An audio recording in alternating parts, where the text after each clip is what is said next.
Hi everyone, you're watching Chemistry with Kat. In today's lesson, we are going to learn all about combustion. Let's go.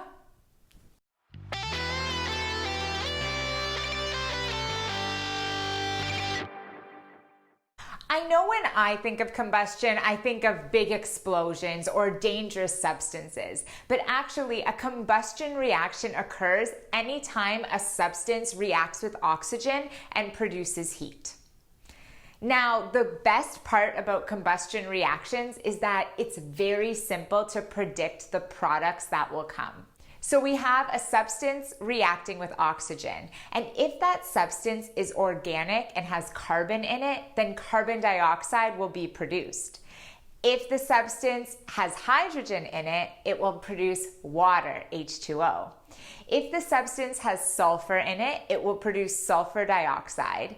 And then most of the time, if the substance has nitrogen in it, it will produce N2 or nitrogen gas. Now, there are exceptions to this. If the temperature of the reaction can get very high, it will produce an oxide of nitrogen, and that can be very dangerous. That's why in your car, if the engine is overheating or getting too hot, it won't pass its emissions test because it's creating oxides of nitrogen. Combustion reactions are almost always exothermic, which means they're producing heat. There are a few exceptions, which is why we say almost always, but I don't think that in high school or even first year university chemistry, you'll see any exceptions to that. Not every substance is combustible. Some examples of non-combustible substances are water, sand, glass, and concrete. There are three types of combustion.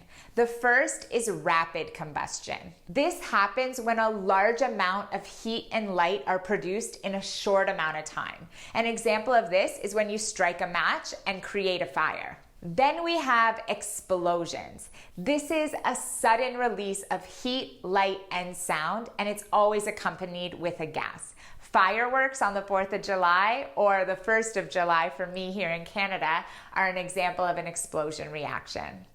And then we have spontaneous combustion. This is when substances will combust without having heat applied to them. This happens a lot in the coal mines where fires will just happen spontaneously because the coal dust combusts. Now, in addition to these three types, we also have complete combustion and incomplete combustion.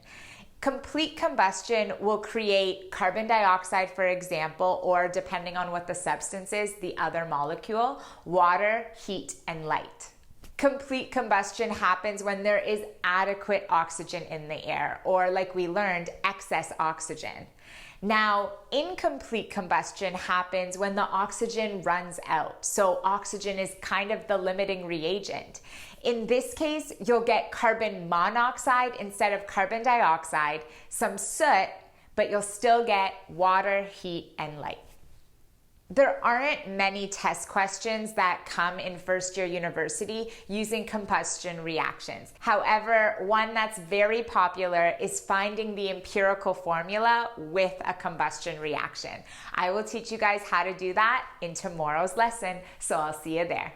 If you enjoyed this quick little lesson, please like this video and subscribe to my channel. I'll see you here tomorrow at 9 a.m.